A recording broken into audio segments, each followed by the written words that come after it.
everyone's cooperation, this talk wouldn't be possible. Obviously, Courtney referenced to that little line that's used at the end of the show.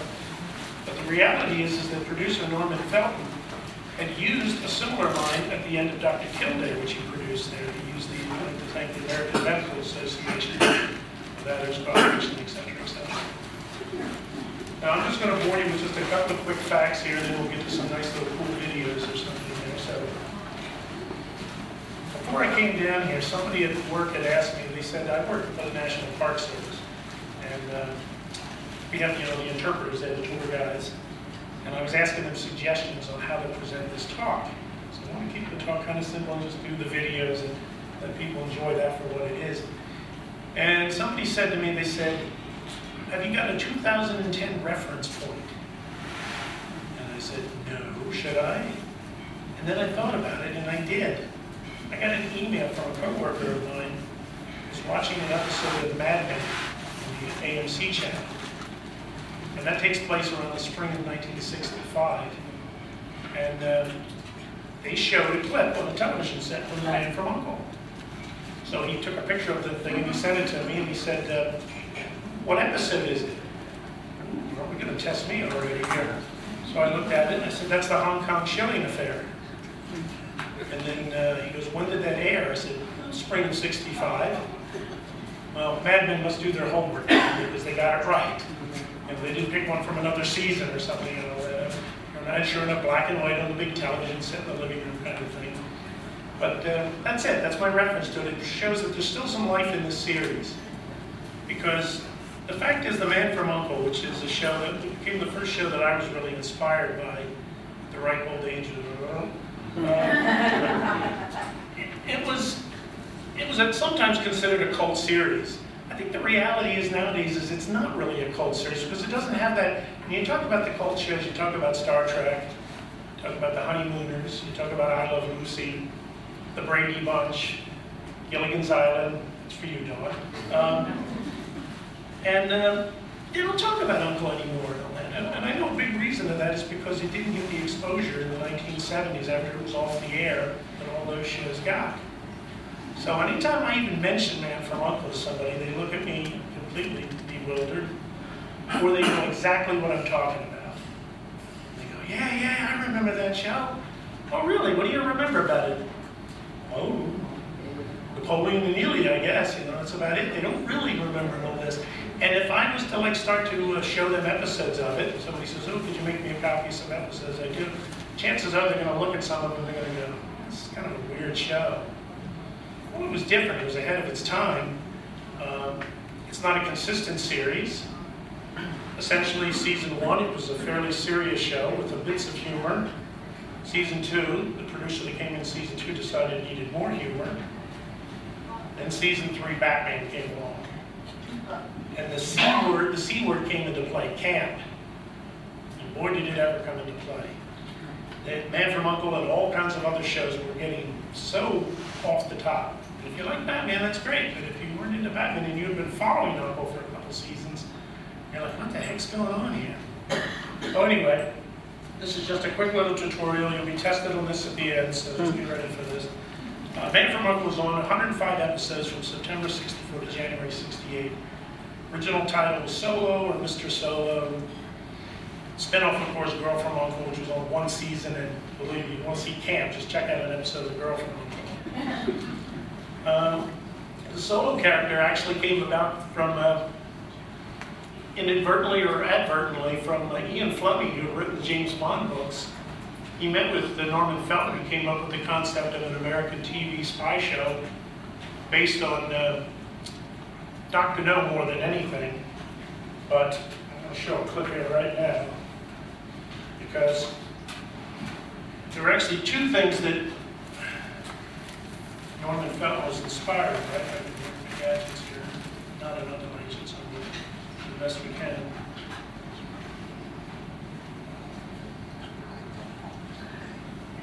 Anyway, influence number 1 here for Norman Felton.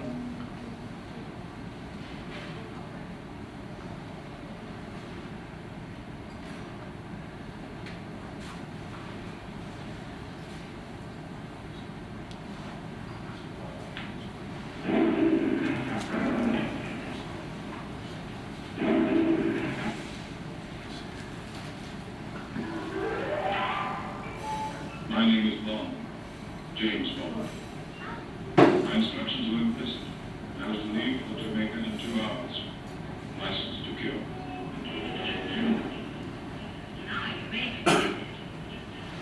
Mistake. I decided to accept your decision. To leave immediately. Things are getting interesting again.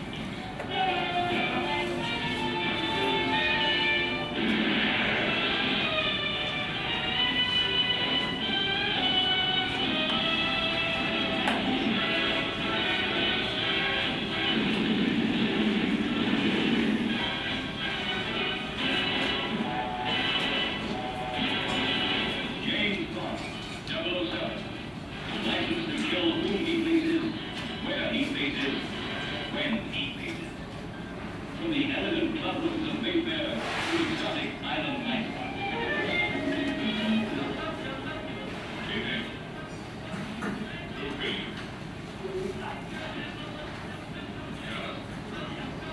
A strange adventure of intrigue, treachery, and love.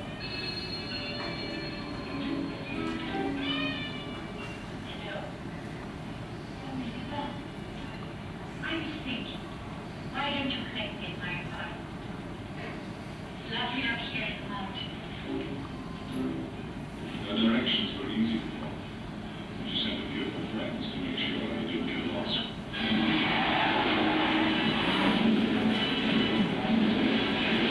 She thought I was dead, but I proceeded to prove her wrong.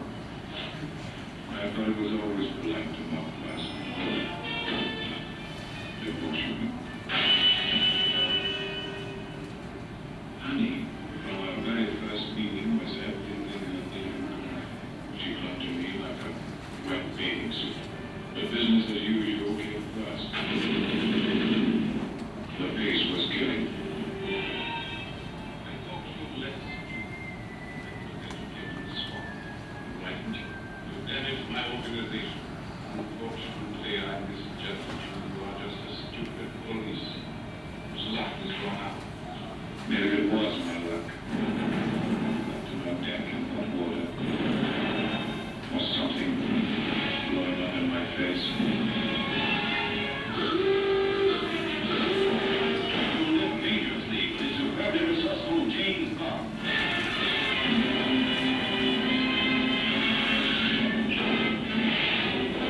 The exclusive screen revelation of the populous entertain millions of viewers. The exotic and tantalizing Dr. No.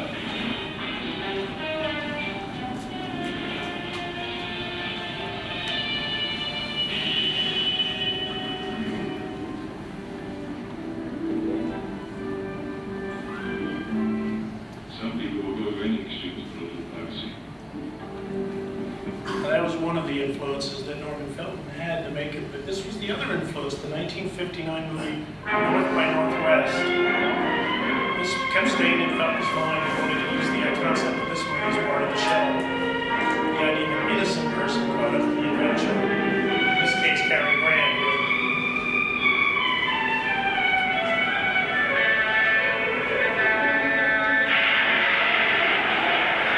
I'm an advertising man, not a red herring.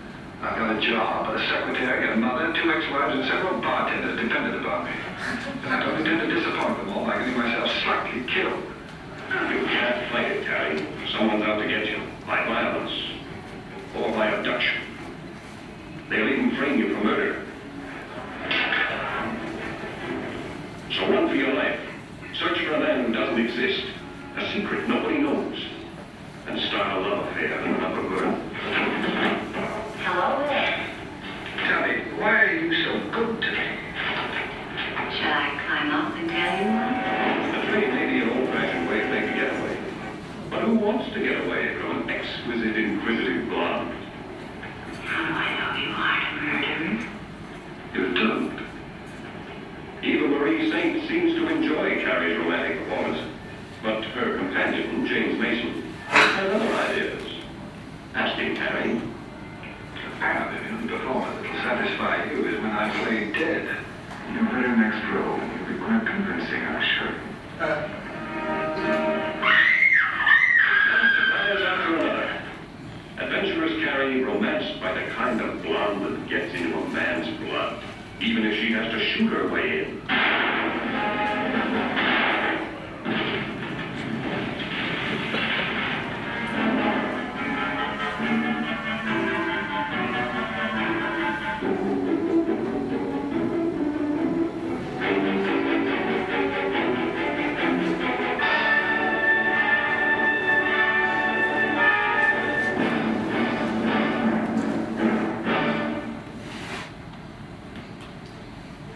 Now, believe it or not, what you had there, the two elements right there in those two movies of what Norman was looking for.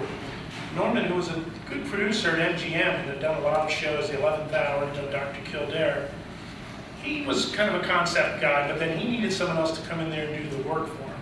So before that, he actually met with Ian Fleming in the spring of 1963 in New York. They spent several days together, and he told Fleming of his ideas for the show. And the part that intrigued Fleming was the idea of an innocent person caught up in the adventure. And that's how Norman Felton described it. We need an innocent in each of the episodes. And when he brought in Sam Roth, producer of Have Done Will Travel, and a friend of Felton's to come in to help out and flesh out the concept, he used another term. He didn't say the innocent, he said the regular person. So obviously someone that's just not a spy. So talking to Fleming, Fleming was intrigued, especially by this innocent part of the thing. So Fleming gave him the character name of Napoleon Solo. And Felton said, well, why Napoleon? Fleming said, why not? It's a good name, isn't it? And then that's just how it sort of went there. The folks over at United Artists that made Dr. No weren't too thrilled because they had just finished From Russia with Love, and they were going to be working on Goldfinger. There's a character in Goldfinger named Solo. He's a gangster. And they were like, this is getting too much here. He's getting too cozy with the... But Fleming said, I got a book, I got to go back to write and everything. So he said, look, why don't I just simply give you the rights? Which he did. Basically gave Arena Productions the rights there for £1 to give all rights to the name of Solo for anything that Felton uses in a television show. So that pretty much covered that. And besides the producers over at United Artists, they were kind of distracted by the fact that they had another lawsuit going at the time. Kevin McClory, who helped write what would become Thunderball, and they were in court a lot, so that's kind of that thing. Okay, so now that now Felton's got to get Sam Roth over because he needs somebody to do the work for him. So Sam's going to come up with the idea. He creates Uncle because he's thinking Uncle UN is an Uncle as United Nations, and Uncle Sam, kind of thing. They both like the idea of the innocent of the regular person involved in it. They decided that the Solo one was good, and he came up with, where are they going to come out of? Have a headquarters or something? We'll have them go through a tailor shop or something unexotic or something through there. The only thing they had for the Ilya character was that they just decided they needed another international character. The only thing that they really, Ilya, or at least as David McCallum says it, that he knew was that the character was Russian and that he had jazz records under his bed. So that was pretty much how it was fleshed out. They decided to shoot the pilot because NBC, once that Fleming was out of there, NBC got a little nervous about it and said, you better shoot a pilot. So they shot a pilot episode. They brought in Will Kaluga to play Mr. Allison. And this is actually the way the pilot looked when they first shot this. And this will give you an idea of that opening sequence. It's so well done.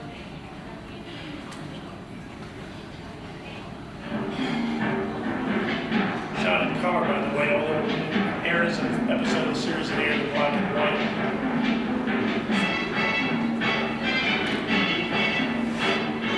That excellent background music you hear is Jerry Goldsmith, an up-and-coming person who scored films there and done a lot of television. Getting him to do the music for these episodes was actually quite a coup at the time.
Somebody gonna put that phone back on the hook?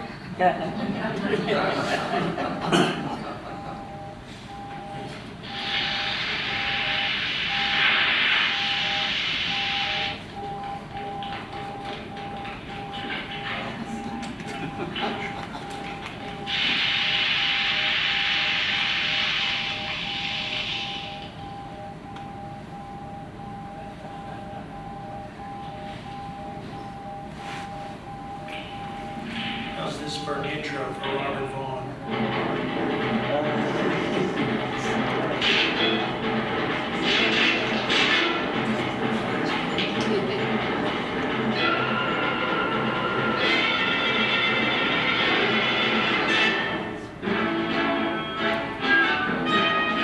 Obviously, they haven't changed the name yet. Too bad, that'll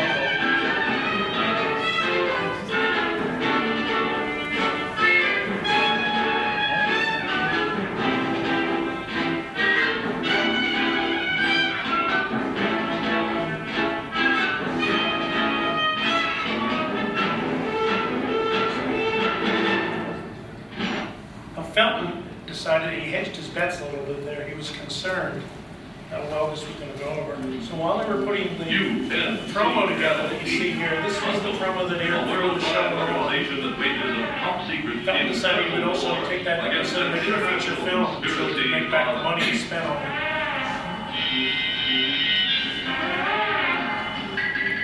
And this is the man from Indestructible.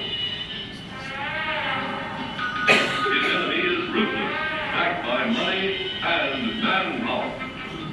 He wants his cards ready. When his daughter hits 50, it'll make contact with a thin wire. And an uncle will go sleepy by. Fucker. See The Man from Uncle, starring Robert Vaughn.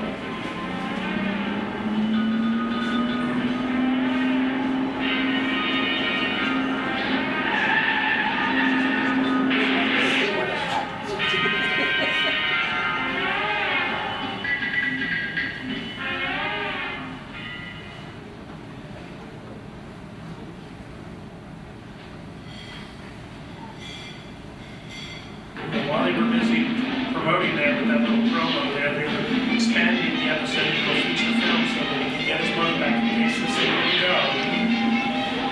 That became the first of 8 feature films to track the spy.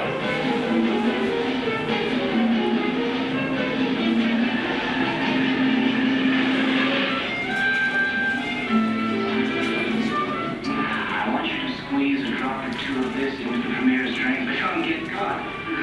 What would it do? Well, it'll probably save his life. Starring Robert Vaughn as The Man from Uncle, taking love where he finds it, finding danger at every turn. Co-starring David McCallum as David McCallum, who in those 2 shots are not from that particular episode. That shot right there is from the 3rd feature film, One Spy Too Many. And the other clip you saw just before that, that was from the beginning of the same one Spy Too Many. But by the time this feature film aired, played in theaters to trap a spy, David McCallum was already very well known on the show.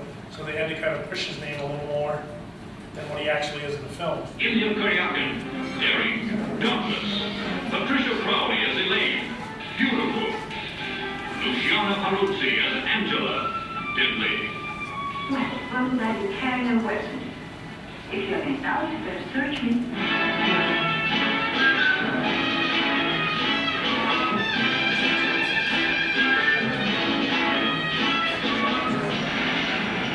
Now, what would you like me to change it? Oh, anything but a boy.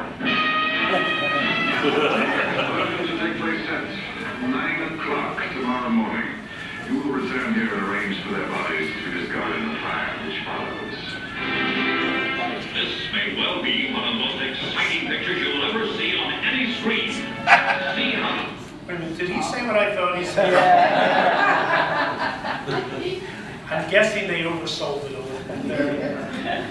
It was actually quite a backlash when these first feature films they played in the theaters in the States. They did well in England, but the idea of like when you went to the theater and you saw these and you go, you know, this looks familiar, I've seen this before here. Because the first 2 feature films, To Trap a Spy and Spy with My Face, were episodes shot as an episode, stretched as a feature film. From then on, the rest of the feature films were two-part episodes, but they could do that both ways, have certain scenes for the episodes and certain ones for the feature films. But I don't know if it's one of the most exciting things you'll ever see. Bravo number 8, to Triple Spy, color. Oh, well, color, then it's okay.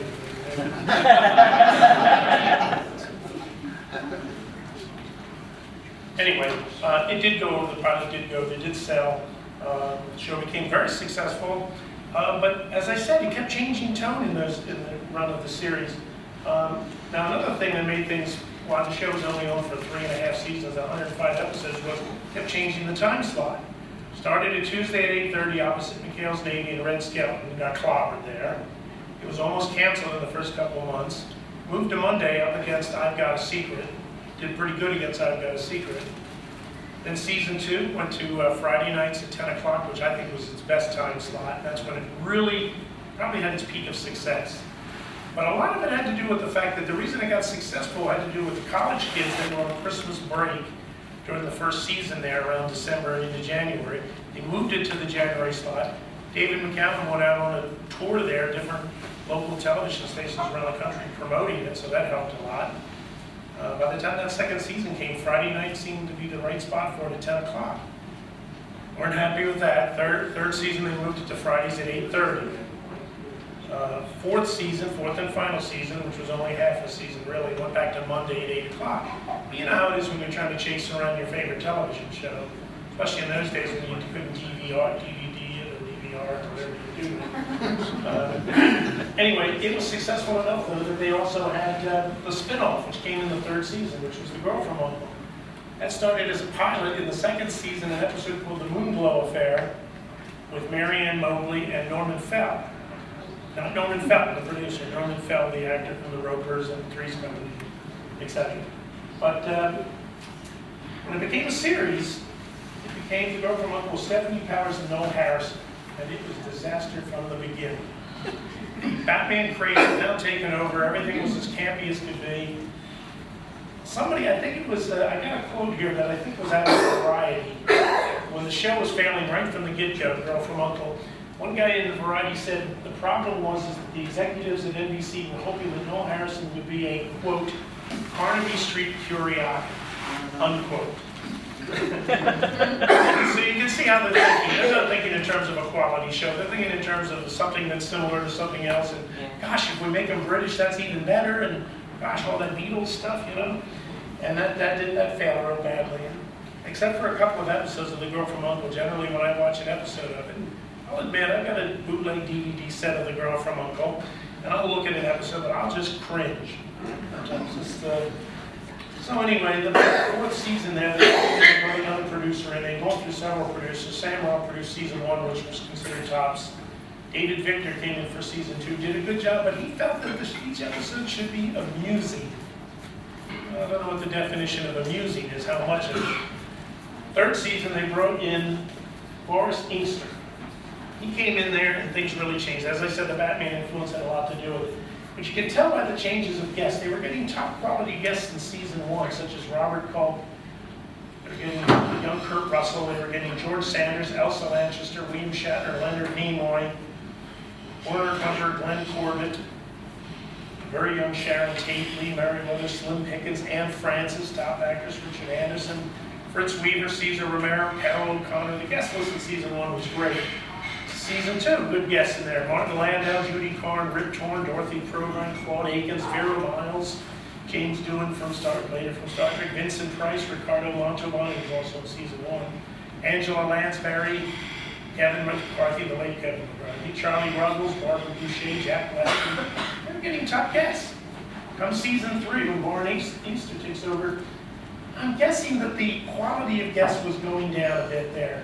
Shelley Berman, Bill Dana, Jan Murray, sounds like vaudeville comedians. You know. They obviously cost less to get them too. Sonny and Cher was in the third season episode, along with Nancy Sinatra.